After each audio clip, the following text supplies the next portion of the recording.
स्वप्नमयी, लेखक विष्णु प्रभाकर। भाग 6। अलका और नंदिता के बीच यह समझौता हुआ कि जब तक अलका की दूसरी संतान नहीं होती तब तक दीप्ति अलका के पास ही रहेगी। अलका दीप्ति को कभी कोई दवा नहीं देती और छोटा मोटा रोग होने पर उसके रहन सहन और खान पान की व्यवस्था पलट देती। उसका विश्वास था कि कम से कम 5 वर्ष तक तो बच्चों को दवा के लिए डॉक्टर के पास नहीं ले जाना चाहिए। वैसे वह जब तब लेडी डॉक्टर से सलाह लेने के लिए पहुंच जाया करती थी। आशुतोष उसका विश्वास पात्र और पागलपन के कामों का साथी बन गया।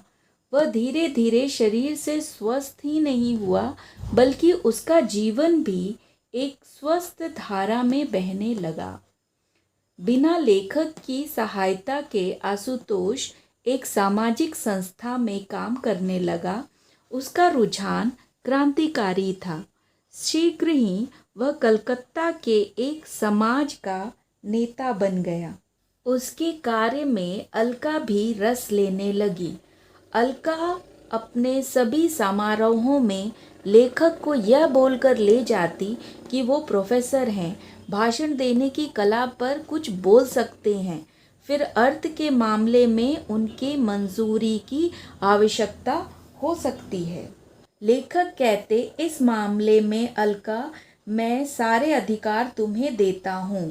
पर अलका जवाब देती, ना बाबा, मुझे तुम्हारे अधिकार नहीं चाहिए। मैं तो तुम्हें चाहती हूँ, समूचा तुमको। बचना चाहोगे तो भी नहीं बच सकोगे, और कुछ ना सही वहाँ पर चलोगे तो मज़ा ही रहेगा। और इस पर भी तुम्हें संतुष्टि न होती हो तो मैं कहूँगी कि तुम्हारी वहाँ ज़रूरत इसलिए आवश्यक है कि लोग मुझ पर विश्वास करते रहें। तब लेखक ने मजाक में कहा, अलका, क्या तुम्हारा रूप इस बात के लिए काफ़ी नहीं है? तब अलका ने जवाब दिया, इसी निगोड़े रूप के लिए तो तुम्हारे हाथ पैर जोड़ती हूँ। जब वे जान लेंगे कि इस रूप का उपासक पहले ही मौजूद है तो फिर उनके मन में कोई लोभ नहीं होगा। दोनों को हंसी आते आते रह गई।